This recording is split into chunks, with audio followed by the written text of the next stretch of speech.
Hey, this is Morgan Titus, Sales Manager for America's Home Place here in the Greenville office.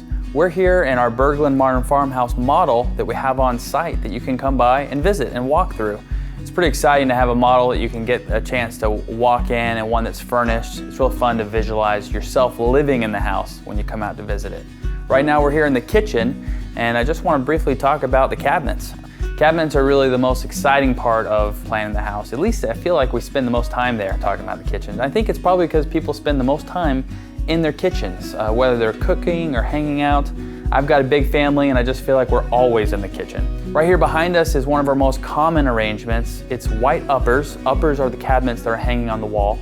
And white base cabinets, or lowers, those are the ones that are running along the floor with an island that's a different color. In this case, it's navy.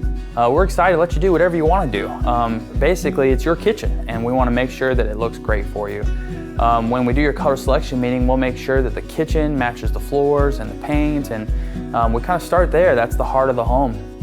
We're so excited to get started with you. Please come and visit us here at the showroom and come through our homes. And in the meantime, visit us online and start there. We're excited to see you, and we hope to see you again soon.